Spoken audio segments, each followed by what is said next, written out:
JEE main ఫలితాల్లో ముగ్గురు తెలంగాణ విద్యార్థులతో 100% తో తెలంగాణ ఫస్ట్ నారాయణదే.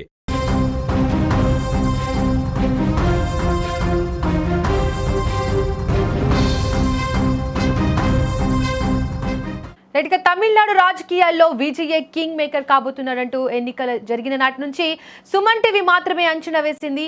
ఏ నేషనల్ మీడియా లేదా తెలుగు మీడియా సర్వే సంస్థలు చెప్పక ముందే సుమన్ టీవీ పబ్లిక్ పల్స్ ను పసిగట్టగలిగింది. సుమన్ టీవీ చెప్పినట్లుగానే తమిళనాడులో పెను సంచలనం చోటు చేసుకుంది. తమిళనాడులో టీవీకే పార్టీ అధినేత విజయ్ సీఎం కావడం దాదాపు ఖాయమని తమిళనాడు ఎన్నికల ఫలితాలు చెబుతున్నాయి. మొదటి 4 రౌండ్లు పూర్తి అయ్యేసరికి విజయ్ అత్యధిక స్థానాలను దూసుకుపోతున్నారు. అధికారాన్ని ఏర్పాటు చేయడం కోసం 118 స్థానాలు అవసరం కానుండగా విజయ్ పార్టీ 102 స్థానాలను దక్కించుకుంది. అనూహ్యంగా అన్నా డిఎంకే 62 స్థానాలతో సెకండ్ ప్లేస్ లో కొనసాగుతుండగా 50 స్థానాలతో డిఎంకే 3వ స్థానానికి పడిపోయింది. ఇక తమిళనాడులో విజయం ఖాయమనే తరుణంలో పలువురు బీజేపీ నేతలు విజయ్ తో టచ్ లోకి వచ్చినట్టు తెలుస్తోంది. ఇక ఇదే అంశానికి సంబంధించి మరింత సమాచారాన్ని మా బ్యూరో చీఫ్ విజయ్ అందిస్తారు. విజయ్ చెప్పండి, ప్రస్తుతం విజయ్ పార్టీ 102 స్థానాల్లో దూసుకువెళ్తుంది. ఇంకా సీఎం అవ్వడానికి ఎన్ని స్థానాలు అవసరం? ఎస్ దీపిక, మనం మొదటి నుంచి కూడా ఇదే అంశాన్ని సుమన్ టీవీ చెప్తూనే ఉంది. సో తమిళనాడులో ఎన్నికలు జరిగిన తర్వాత మొదటి నుంచి కూడా ఏ నేషనల్ మీడియా కానీ ఏ సర్వే సంస్థ కానీ ఎవ్వరు కూడా ఏ రాజకీయ పార్టీ కూడా చాలా ధైర్యంగా ఓపెన్గా ముందుకొచ్చి విజయ్ సీఎం కాబోతున్నాడు, విజయ్ చాలా కీలకంగా మారబోతున్నాడు, విజయ్ తమిళనాడులో చక్రం తిప్పబోతున్నాడు అని మొదటి నుంచి కూడా సుమన్ టీవీ మాత్రమే చెప్పింది. నేను కూడా అనేక వీడియోలు చేశాను. ఎందుకంటే తమిళనాడులో నేను నెల్లూరు వాసిని, తమిళనాడు ప్రాంతానికి ఆనుకున్నటువంటి వ్యక్తిగా, అలాగే సుమన్ టీవీ టీం అక్కడికి వెళ్ళి అక్కడ ఉన్నటువంటి పబ్లిక్ పల్స్ను తెలుసుకోగలిగింది. ఎన్నికలు అయిన తర్వాత అక్కడ ఉన్నటువంటి ఓటర్లతో మాట్లాడగలిగింది. అక్కడ అనేక ప్రాంతాల నుంచి కూడా సుమన్ టీవీ అక్కడ కాల్స్ చేయడం, అలాగే అక్కడ ఉన్నటువంటి వ్యక్తులతో మాట్లాడడం, నాయకులతో మాట్లాడడం, అలాగే అక్కడ ఉన్నటువంటి వారందరితో కూడా మాట్లాడితే అందరూ కూడా ఓటు వేసి వచ్చిన తర్వాత చాలా ఓపెన్గా చెప్పారు, ఈసారి మేము విజయ్కి ఓటేశాం, ఈసారి మేము విజయ్ అధికారంలోకి రావాలని కోరుకున్నాం అనేటువంటి విషయాన్ని ఎన్నికల్లో పోలింగ్ అయిన తర్వాత చెప్పినటువంటి విషయం. సో ఇదే అంశాన్ని సుమన్ టీవీ చాలా ఓపెన్గా ధైర్యంగా చెప్పగలిగింది. ఇండియాలో ఉన్నటువంటి ఏ నేషనల్ మీడియా మాట చెప్పలేకపోయింది. అలాగే తెలుగు రాష్ట్రాల్లో ఉన్నటువంటి ఏ మీడియా కూడా ఈ విషయాన్ని ఓపెన్గా ధైర్యంగా చెప్పలేకపోయింది. ఎందుకంటే సర్వే సంస్థలు అలాగే ఎగ్జిట్ పోల్స్ ఇవన్నీ కూడా డిఎంకే పార్టీ మాత్రమే ఫస్ట్ ప్లేస్లో వస్తుంది, డిఎంకే పార్టీ మాత్రమే తిరిగి రెండోసారి అధికారంలోకి వస్తుంది, విజయ్ 3వ స్థానానికి పరిమితం అవుతాడు, విజయ్ ఇక దాదాపు కేవలం 15 నుంచి 20 మాత్రమే వస్తాయని అన్నీ కూడా చెప్పారు. కానీ సుమన్ టీవీ చెప్పినట్టుగానే ఇప్పుడు విజయ్ కింగ్ కాబోతున్నాడు, విజయ్ సీఎం సీట్లో కూర్చోబోతున్నాడు, విజయ్కి అవసరమైనటువంటి మ్యాజిక్ ఫిగర్స్ అవసరమైనటువంటి సీట్లకు దాదాపుగా దగ్గరకు వెళ్ళాడు. అయితే ఒకవేళ విజయ్ సింగిల్గా కానీ సీఎంగా ఒకవేళ ఆయన అధికారాన్ని ఏర్పాటు చేసేటువంటి ఆ బలం లేకపోతే ఇప్పుడు విజయ్ మరొకరు మద్దతు తీసుకోవడానికి పరిస్థితులు అయితే కనిపిస్తున్నాయనే చెప్పాలి. ఇప్పుడు అందుకే బీజేపీ టచ్లోకి వెళ్ళింది.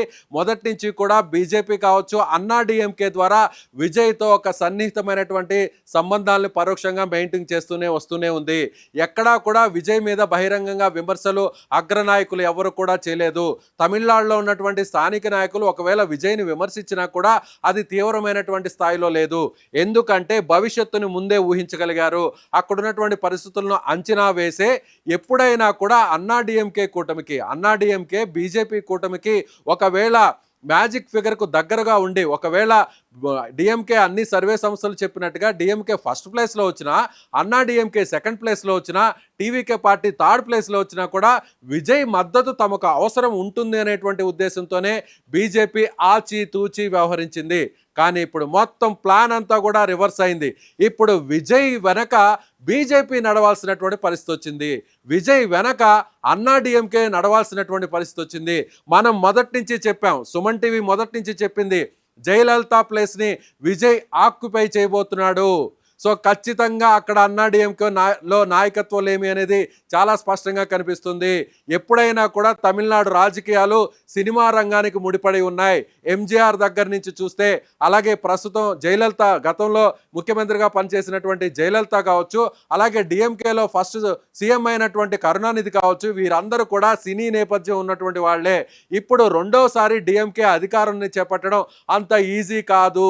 ఎవరు ఏమి చెప్పినా కూడా ఖచ్చితంగా సినిమా రంగానికి సంబంధించినటువంటి విజయ్ వైపు ప్రజలు చూస్తున్నారు. అందుకు తగ్గట్టుగానే సో ఫలితాలు రాబోతున్నాయని మనం ముందు చెప్పాం. ఇప్పుడు సరిగ్గా అదే జరుగుతోంది. విజయ్ 102 స్థానాల్లో దూసుకుపోతున్నాడు. మ్యాజిక్ ఫిగర్కి 118 కావాలి. మొత్తం 234 స్థానాలుంటే 234 స్థానాల్లో సీఎం కావాలంటే విజయ్ పార్టీకి, టీవీకే పార్టీకి సంబంధించిన ఎమ్మెల్యేల సంఖ్య 118 ఉండాలి. అయితే ప్రస్తుతం 102 ఉంది. అంటే దాదాపు 15 నుంచి 20 సంఖ్య మాత్రమే విజయ్కి ఇప్పుడు అవసరం ఉంటుంది. ఆ విజయ్కి ఖచ్చితంగా అడిగినా అడగపోయినా కూడా బీజేపీ సిద్ధంగా ఉంటుంది. అన్నా డిఎంకే ద్వారా బీజేపీ విజయ్కి సపోర్ట్ ఇవ్వడానికి సిద్ధంగా ఉంది. ఇప్పటికే బీజేపీకి సంబంధించినటువంటి అగ్రనాయకులు పావులు కదుపుతున్నారు. ఒకవేళ విజయ్ కానీ సింగిల్గా ప్రభుత్వాన్ని ఏర్పాటు చేయడానికి అవసరమైనటువంటి సంఖ్య కానీ లేకపోతే అన్నా డిఎంకే బీజేపీ రెండు ఒక కూటమిగా ఉన్నాయి కాబట్టి ఎన్డీఏ మద్దతు ఖచ్చితంగా విజయ్కి ఉంటుంది. విజయ్ చెప్పినట్టుగానే విజయ్ ఏవైతే డిమాండ్స్ పెడతాడో, విజయ్ ఏదైతే షరతులు విధిస్తాడో ఆ కండిషన్స్ అన్నిటికీ కూడా తూచా తప్పకుండా ఒప్పుకోవడానికి బీజేపీ సిద్ధంగా ఉంది. అన్నా డిఎంకే కూడా ఇప్పటికే టచ్లోకి వెళ్ళింది. ఎన్నికల అయిన మొదటి రోజు నుంచి కూడా అన్నా డిఎంకేకి సంబంధించినటువంటి కీలక నాయకులు విజయ్కి సన్నిహితంగా ఉన్నటువంటి కీలక నాయకులతో టచ్లోకి వెళ్ళారు. ఎటువంటి పరిస్థితుల్లో కూడా ఒకవేళ మీకు అవసరమైతే మా మద్దతు మీకు ఇస్తాం, అలాగే మాకు అవసరమైతే మీ మద్దతు మాకు ఇవ్వండి, ఏ పార్టీకి ఎక్కువ వచ్చినా కూడా ఇద్దరం కలిసి అధికారాన్ని ఏర్పాటు చేసుకుంటామనేటువంటి ఒక చర్చలు లోపాయికారితనంతో ముందుగానే ఆ పార్టీకి సంబంధించినటువంటి కీలక నేతల ముందు ఆ ప్రతిపాదనలు ఇప్పటికే బీజేపీ అన్నా డిఎంకే ద్వారా ఉంచింది. అయితే ఇప్పుడు ఫలితాల్లో చూసినట్లయితే విజయ్ సెంచరీ కొట్టేశాడు. సో విజయ్ ఖచ్చితంగా 118 స్థానాలు గెలుస్తాడా, సింగిల్గా సీఎం సీటుని అధిరోహిస్తాడా, లేదంటే ఆ స్థానాల సంఖ్య ఎంత అవసరం ఉంటుందో అందుకు దూరంగా దాదాపుగా దగ్గరగా వచ్చి ఆగిపోతాడా అనేది ఇప్పుడు ఆ ఉత్కంఠత మాత్రమే ఇప్పుడు తమిళనాడు ఫలితాల్లో కొనసాగుతుందని చెప్పాలి. విజయ్ మాత్రం సీఎం కావడం తథ్యం. ఎందుకంటే విజయ్కి వస్తున్నటువంటి ఫలితాలు, విజయ్కి ఉన్నటువంటి సీట్ల సంఖ్య ఇప్పుడు మెజారిటీ చూసినట్లయితే విజయ్ దాదాపుగా 100 స్థానాలు దాటేశాడు కాబట్టి అన్నా డిఎంకే లేదంటే బీజేపీ ఆ కూటమి ఖచ్చితంగా విజయ్కి సపోర్ట్ చేస్తుంది కాబట్టి ఇప్పుడు విజయ్ సీఎం కావడం అనేది ఇక లాంఛనంగానే చెప్పాలి. దీపిక, విజయ్ ఇటు డిఎంకే పార్టీ ఇంత వెనుకపడడానికి కారణం ఏంటి? 3వ స్థానానికి పరిమితం అవ్వడానికి కారణం ఏమంటారు? పూర్తిగా ప్రస్తుతం ఈ ఫలితాలను చూసి డిఎంకే పార్టీ నిర్వీర్యం అయిపోయే పరిస్థితిలో ఉంది. చాలా చోట్ల ఆ పార్టీకి ముందున్నటువంటి ఫ్లెక్సుల్ని కార్యకర్తలే స్వయంగా చించేస్తున్నాడు. చాలామంది నాయకులందరూ కూడా డిఎంకే పార్టీ ఆఫీసులకు కూడా రావట్లేదు. టీవీకే పార్టీ ఆఫీసుల ముందు సంబరాలు చేసుకుంటున్నారు, బాణాసంచాలు పేల్చుకుంటున్నారు. అయితే డిఎంకే పార్టీ ఫస్ట్ ప్లేస్లో వస్తుందనుకున్నటువంటి డిఎంకే పార్టీ అనూహ్యంగా 3వ స్థానానికి పడిపోయింది. అన్నా డిఎంకే కూటమి మాత్రం సెకండ్ ప్లేస్కి వచ్చింది. అన్నా డిఎంకే ఏమో సెకండ్ ప్లేస్లో ఉంటుందని అన్ని సర్వేలు చెప్పాయి. అందరు రాజకీయ విశ్లేషకులు అందరూ కూడా ఇదే చెప్పారు. కానీ అనూహ్యంగా టీవీకే పార్టీ 3వ ప్లేస్లో ఉంటుంది, అలాగే ఫస్ట్ ప్లేస్లో డిఎంకే ఉంటుంది అని అందరూ చెప్పినట్టుగా కానీ జరగలేదు. ఇప్పుడు మొత్తం ఫలితాలన్నీ కూడా తిరిగి తారుమారయ్యాయి. 3వ ప్లేస్లోకి డిఎంకే వెళ్ళిపోయింది, సెకండ్ ప్లేస్లోకి అన్నా డిఎంకే యాస్టీస్గా ఉంది, ఫస్ట్ ప్లేస్లోకి విజయ్ వచ్చేశాడు. సో విజయ్ చేసినటువంటి ప్రచారం, విజయ్ మీద ఒత్తిడి తేవడం, విజయ్ అధికారంలో ఉన్నటువంటి డిఎంకే పార్టీ, సీఎంగా ఉన్నటువంటి స్టాలిన్ విజయ్ మీద అనేక రకాల ఇబ్బందులు పెట్టడం జరిగింది. కరూరులో జరిగినటువంటి రోడ్ షోలో ఒక తొక్కిసలాట జరిగితే విజయ్కి సంబంధించినటువంటి ప్రచారంలో ఆ తొక్కిసలాటలో విజయ్ని విపరీతమైనటువంటి ఇబ్బందులు పెట్టేటువంటి ప్రయత్నం చేశారు. విజయ్కి సంబంధించినటువంటి సన్నిహితుల మీద, ఆ పార్టీ నాయకుల మీద పెద్ద ఎత్తున కేసులు బనాయించేటువంటి ప్రయత్నం చేశారు. విజయ్ ఎక్కడ ప్రచారాన్ని నిర్వహించాలన్నా, విజయ్ ఎక్కడ రోడ్ షోలు నిర్వహించాలన్నా కూడా అధికారంలో ఉన్నటువంటి డిఎంకే ఇబ్బంది పెట్టడానికి ప్రయత్నించింది. ఒక రకంగా చెప్పాలంటే డిఎంకే పార్టీ సంబంధించినటువంటి కొంతమంది కీలకమైన మంత్రులు, నాయకులు విజయ్కి సంబంధించినటువంటి వ్యక్తిగత జీవితాన్ని కూడా టార్గెట్ చేశారు.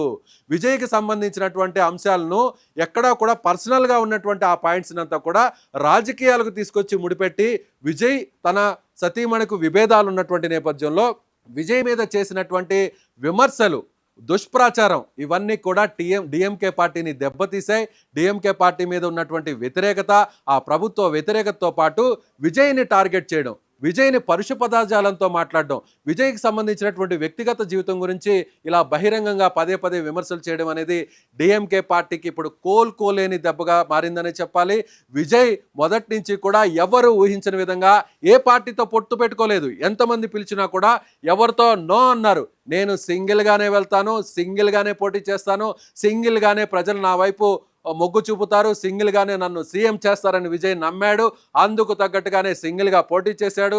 మొత్తం 234 స్థానాలు తమిళనాడులో ఉంటే ఒక్క స్థానంలో మాత్రమే విజయ్కి సంబంధించినటువంటి పార్టీ అభ్యర్థి నామినేషన్స్ అక్కడ రిజెక్ట్ అయ్యాయి. కాబట్టి అక్కడ కూడా ఏ ప్రధాన పార్టీకి సంబంధించిన అభ్యర్థికి విజయ్ సపోర్ట్ చేయలేదు. అలాగే అక్కడ ఉన్నటువంటి ఒక ఇండిపెండెంట్కు మాత్రమే విజయ్ సపోర్ట్ చేశాడు. అంటే విజయ్ ఏం చెప్పాడో చెప్పింది చెప్పినట్టుగానే తూచా తప్పకుండా అది ఇంప్లిమెంట్ చేస్తున్నాడు. అంటే ఇప్పుడున్నటువంటి సాంప్రదాయ రాజకీయ పార్టీలకు విరుద్ధంగా తన పార్టీ ఉంటుంది, టీవీకే పార్టీ ఉంటుంది, ప్రజల వైపు ఉంటుంది, అన్ని కులాలు మతాలు అన్నిటినీ కలుపుకొని వెళ్తాం, చదువుకున్న వాళ్ళు, అలాగే రైతులు, అలాగే ఉద్యోగస్తులు, ఉపాధి, విద్యార్థులు, ఇలా 5 అంశాలని తీసుకున్నటువంటి విజయ్ అందుకు తగ్గట్టుగానే ఎన్నికలకు ముందు ప్రచారంలో ఏం చెప్పాడో ప్రజలు నమ్మారు. అందుకు తగ్గట్టుగానే ఇప్పుడు విజయ్కు ఈ స్థాయిలో సీట్లు ఇస్తున్నారనేది ప్రత్యేకంగా చెప్పుకోవచ్చు. విజయ్, ఇక ఈ ఫలితాల తర్వాత ఎవరు ప్రధాన ప్రతిపక్ష పార్టీగా ఉండే అవకాశం ఉంది తమిళనాడులో? ప్రస్తుతం ఉన్నటువంటి ట్రెండ్స్ చూస్తే విజయ్ సింగిల్గానే సీఎం కావడం తథ్యంగా కనిపిస్తుంది. ప్రస్తుతానికైతే 4వ రౌండ్ పూర్తయింది, 5వ రౌండ్ కౌంటింగ్ కొనసాగుతుంది.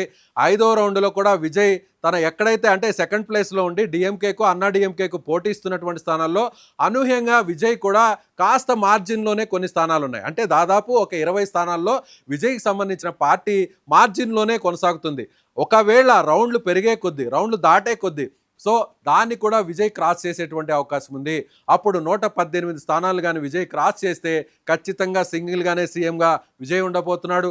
అలా కాకుండా ఇప్పుడు నడుస్తున్నటువంటి ట్రెండ్ కొనసాగితే మాత్రం మళ్ళీ విజయ్కు సపోర్ట్ ఇవ్వడానికి అన్నా డిఎంకే ముందుకు వస్తుంది. బీజేపీ ఇప్పటికే దీనికి తగ్గట్టుగా వ్యూహరచనలో సిద్ధమైంది. ఇప్పటికే బీజేపీ అన్ని సంబంధించినటువంటి ఎన్నికల్లో కూడా బీజేపీ ఇప్పటికే స్పష్టమైనటువంటి ఆధిక్యతలో దూసుకుపోతుంది. పశ్చిమ బెంగాల్లో కావచ్చు, అస్సాంలో కావచ్చు, మిగిలినటువంటి ప్రాంతాల్లో కూడా ఏదైతే కాంగ్రెస్ ఏతర అలాగే ప్రతిపక్షానికి సంబంధించినటువంటి పార్టీకి కాకుండా ప్రభుత్వానికి సంబంధించినటువంటి ఎన్డీఏకి సంబంధించినటువంటి పార్టీకి ఇప్పుడు ప్రజలందరూ కూడా అన్ని రాష్ట్రాల్లో ఓట్లు వేశారు. కాబట్టి ఇప్పుడు తమిళనాడులో కూడా తమకు అనుకూలంగా ఉన్నటువంటి ప్రభుత్వాన్ని ఏర్పాటు చేయడానికి బీజేపీ ఎందుకైనా సిద్ధపడుతుంది. అందుకు తగ్గట్టుగానే విజయ్తో బీజేపీకి సంబంధించినటువంటి అగ్రనేతలు టచ్లోకి వెళ్ళారు.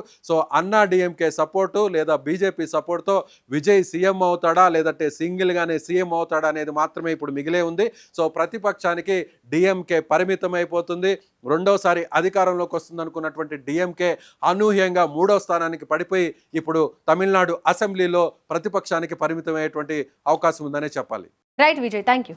ఇక మొత్తానికి తమిళనాడు రాజకీయాల్లో భారీ మార్పులకు ఈ ఎన్నికలు వేదికగా మారుతున్నాయి. రాజకీయాల్లో కొత్తగా అడుగుపెట్టిన విజయ్ ఇప్పుడు సీఎం కుర్చీకి అత్యంత చేరువ కావడం దేశవ్యాప్తంగా కూడా హాట్ టాపిక్గా మారింది. సుమన్ టీవీ ముందే అంచనా వేసినట్లుగా టీవీకే దూసుకుపోతుండగా ఇక పూర్తి ఫలితాల్లో తమిళ ప్రజల తీర్పు ఎలా ఉండబోతుందో మరి కొద్ది గంటల్లో తేలనుంది.